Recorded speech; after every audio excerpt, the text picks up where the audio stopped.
Hello,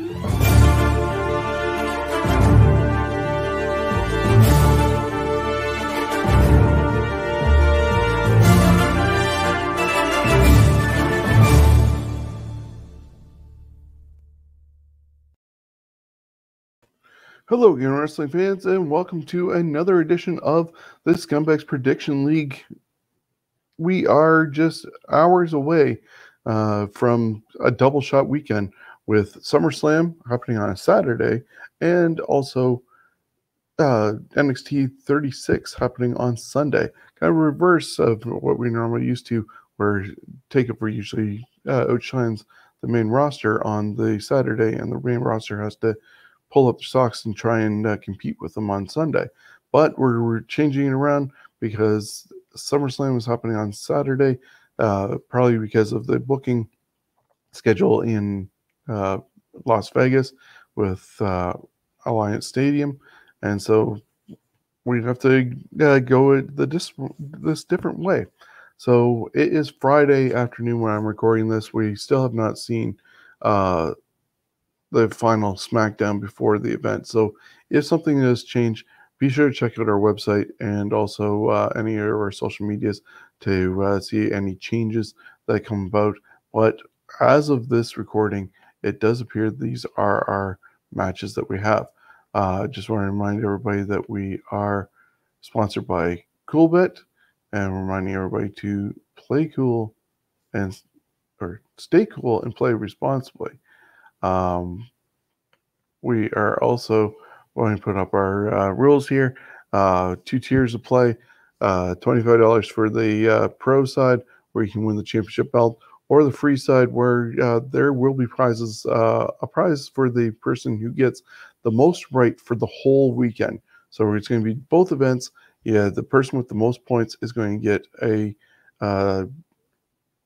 prize from our new store that we're setting up. The last time the guys that won got the hat that I'm wearing right now, they each got one. And yeah, there's so many nice things that are coming your way. I'm going to be able to work on the store over this next little while I'm sitting at home, not working and resting my foot after surgery. But scoring is 10 points for a win, 5 points for a no contest, and that does come into play with the Raw Women's Championship, with it being a triple threat match, and 0 points for a loss. We're giving bonus points also if you are the closest for timing, because if we need a tiebreaker, there's 5 extra points there.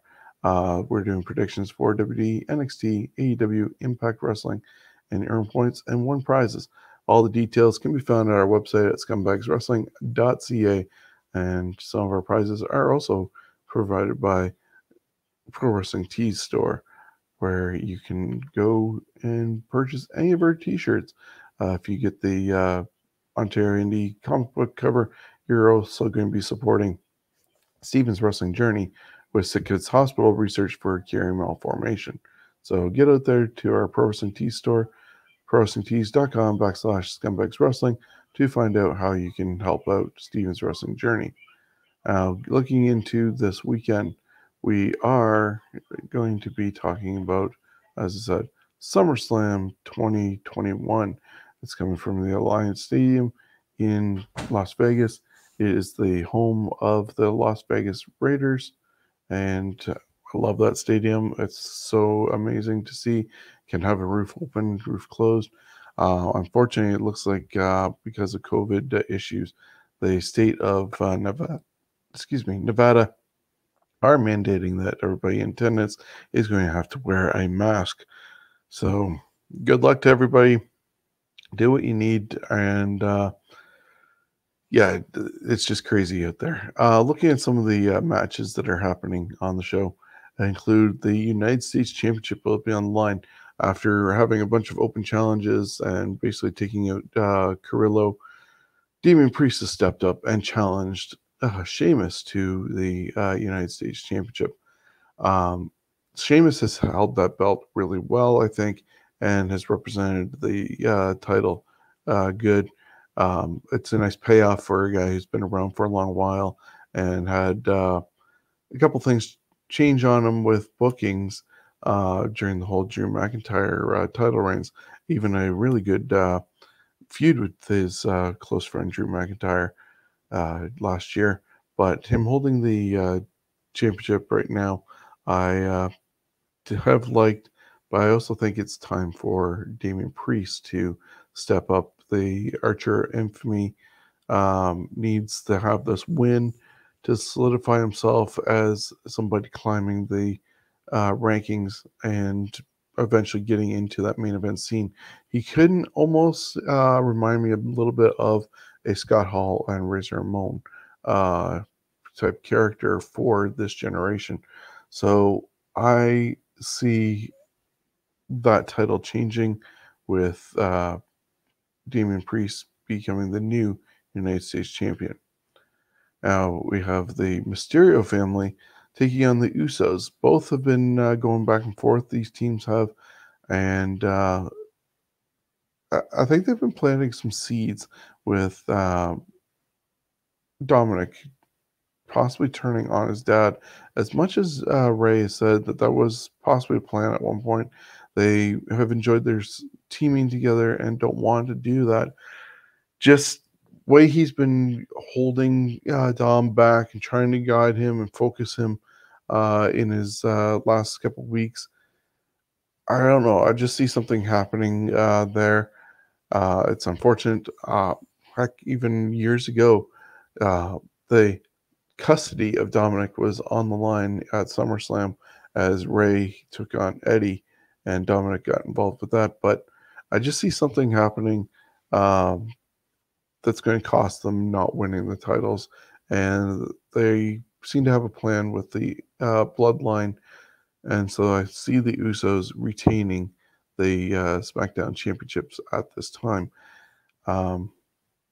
Yeah, as I said, I don't feel right about what's going on with Dominic and Ray at the moment, and can see something potentially happening. It gives Ray something to do on his downward turn from his twilight years of his career. And if he's having so much fun teaming with his son, they can have some fun going against each other and maybe help Dominic get to that next level of improvement.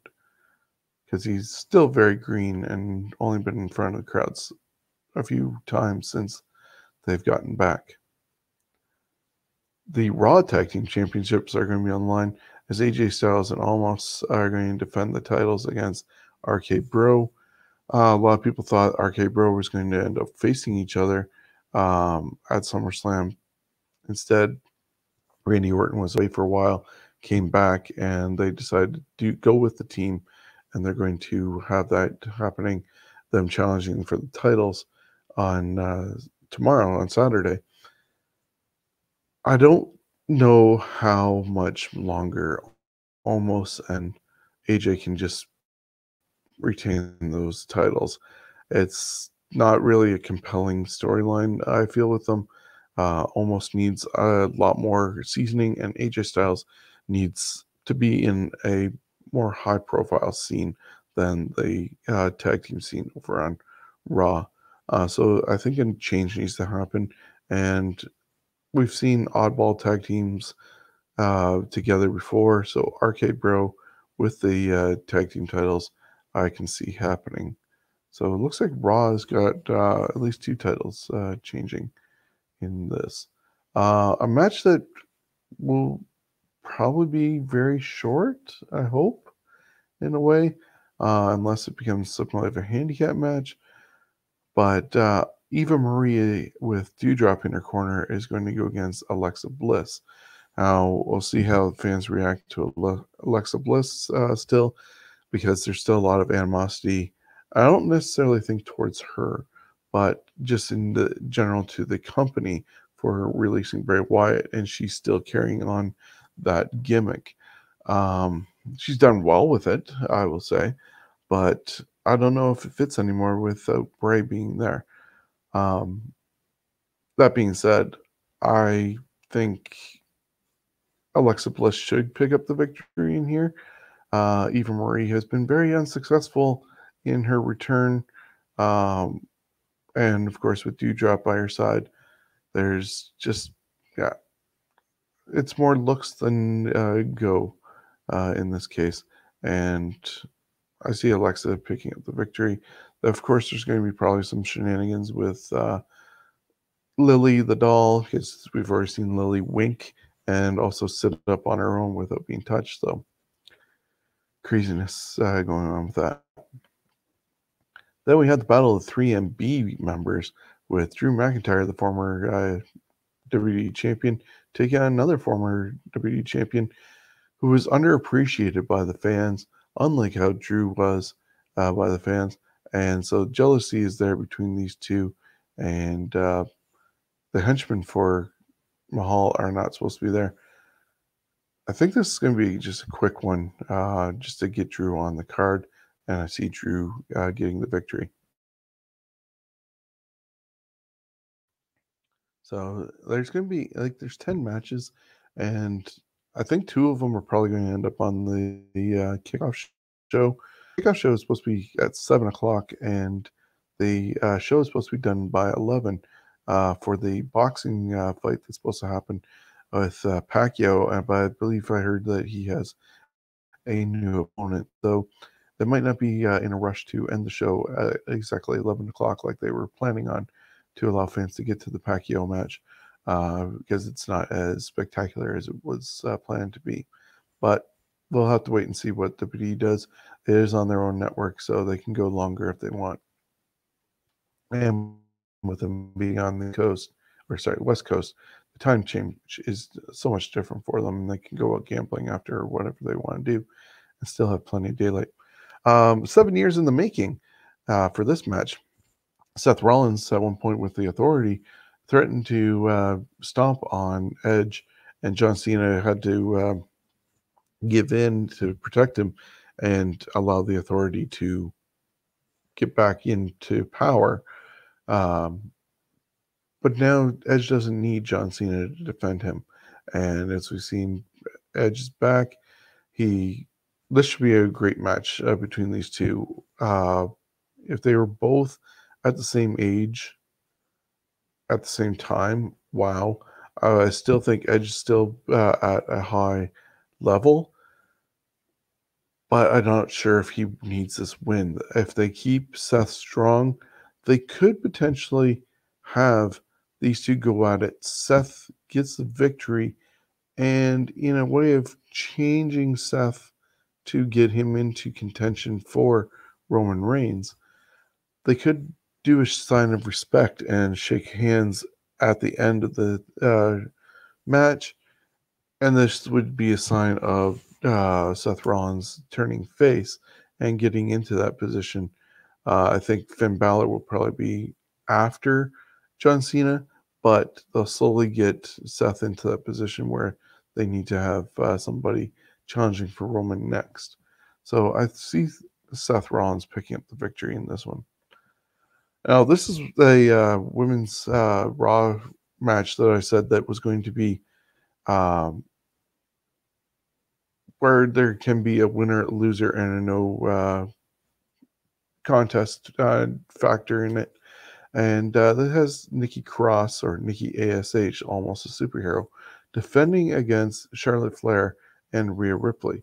If you've followed what's been going on the last couple of weeks on Raw and pay-per-views, they have magically been able to do 33% booking for all of these ladies. Instead of the regular 50-50 booking that you see with singles matches, they have basically made sure that everybody has a victory and a loss over the other one, and they've rotated around. So this can go either way. I'm not sure if they're really to give up on the experiment that is Nikki Cross or Nikki A.S.H. So I can see her squeaking out a victory, which kind of takes away from the superhero persona. But that's all she's been doing, is squeaking out victories. Even winning the championship was kind of cheapened because she's a face and cashed in Money in the Bank on a vulnerable heel when Rhea Ripley took out Charlotte. But such as it is, I am going to go with Nikki to retain the title here. Can't have all the belts switch on Raw. This match main evented the first night of WrestleMania, and it was the SmackDown Women's Championship as Bianca Belair took the title from Sasha Banks. Sasha was gone for a while, returned, looked like she was going to align herself with Bianca, but then turned on her with a backstabber and bank statement, and now she's aligned herself, being Sasha Banks. She's aligned herself with Zelina Vega and Carmella. And so Bianca's going to need somebody to back her up, but I don't think she has that backup yet. And unless something happens on SmackDown to counterbalance the other two, she's going to be outnumbered. And I think the boss takes back the belt, and we can see Bianca chasing it properly. She got the title shot against Sasha because she won the Royal Rumble. So it was a guaranteed spot that she was having. There was no chase there.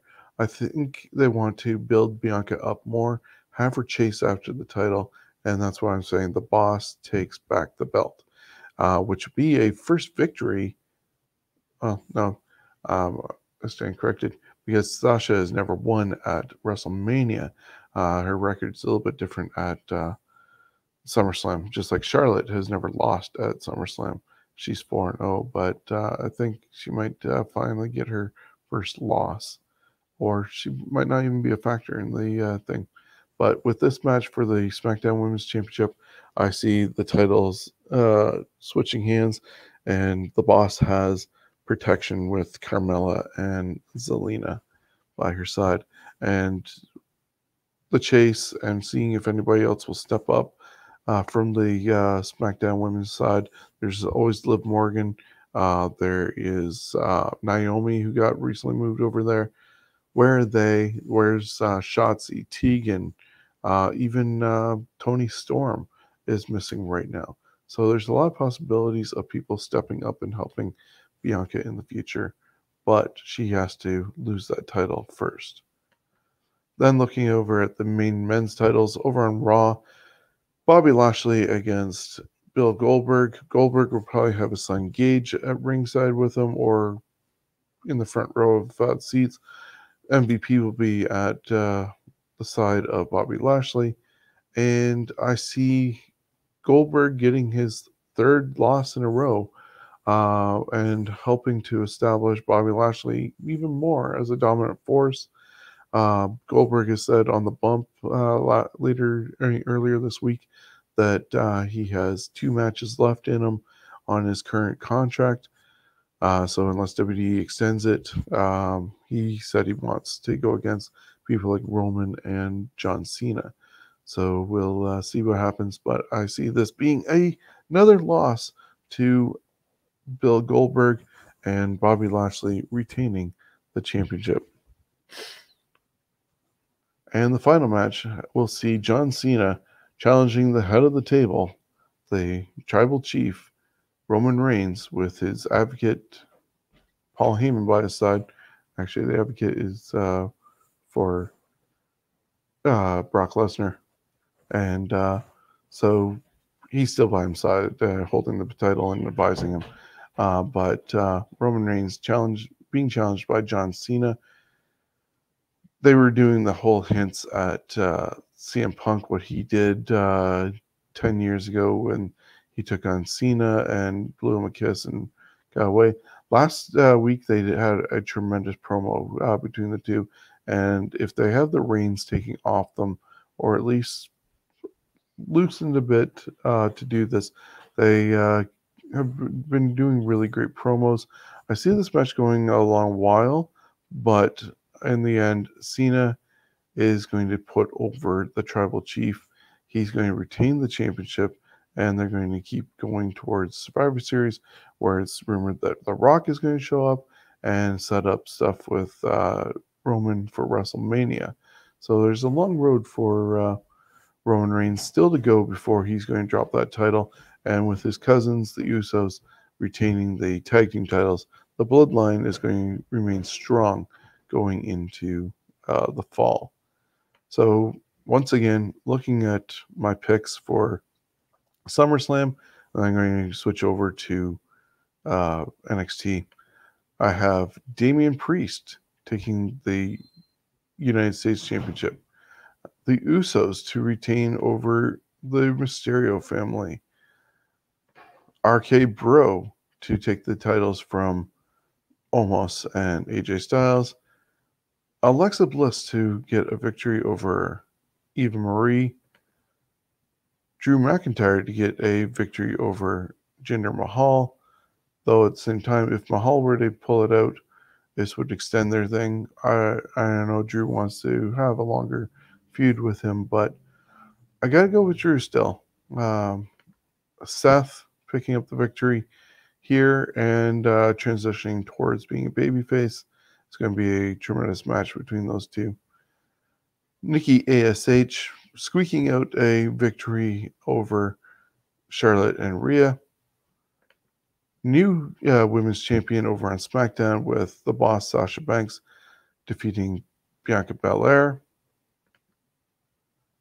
Goldberg losing for a third time in as many matches to the almighty Bobby Lashley, as Lashley retains the WWE Championship, and the Tribal Chief Roman Reigns, the head of the table, retaining the championship over John Cena.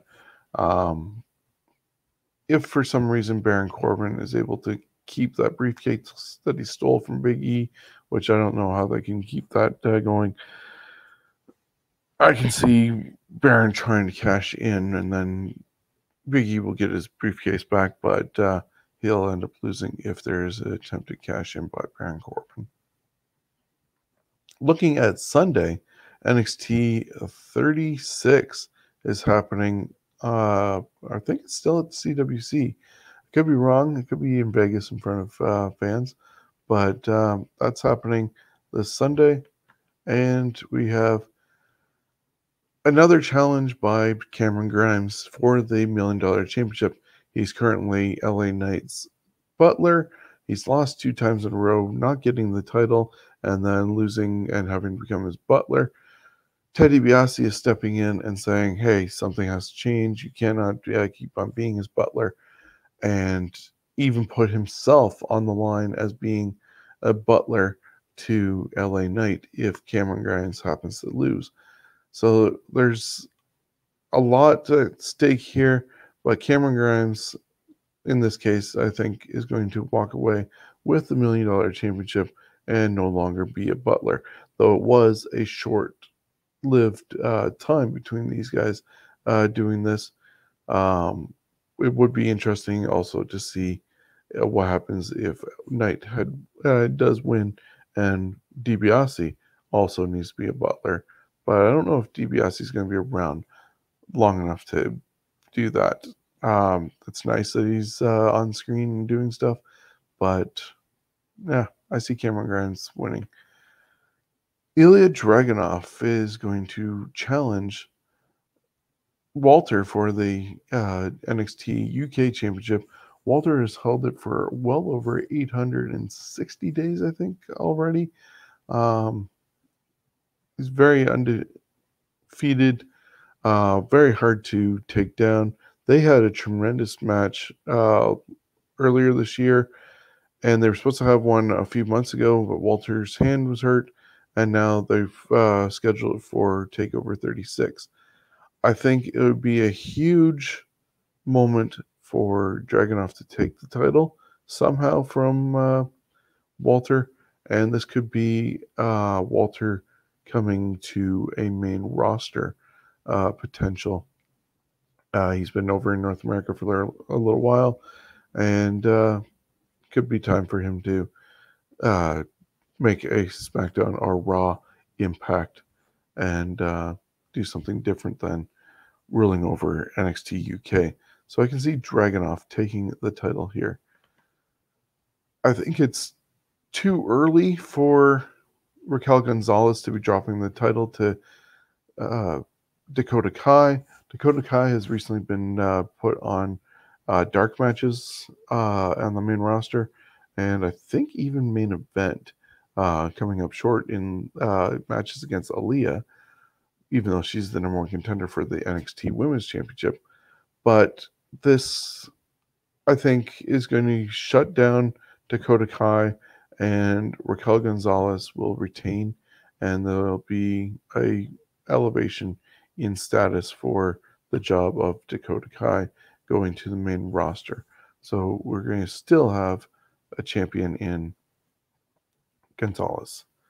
Now, this will probably actually be the main event. I'm going to switch and go to the other one at the moment. The return of Samoa Joe to the ring after over a year being absent, doing commentating. He had a concussion. We have Karrion Kross with Scarlett by his side because it is NXT.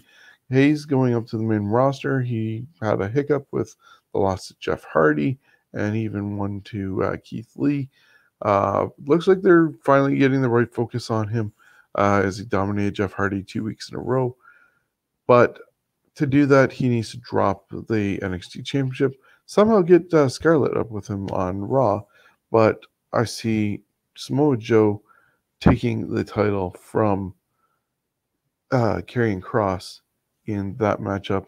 And then back to this one, at the main event, will be the undisputed ending, a 3 stages of hell match between Kyle O'Reilly and Adam Cole.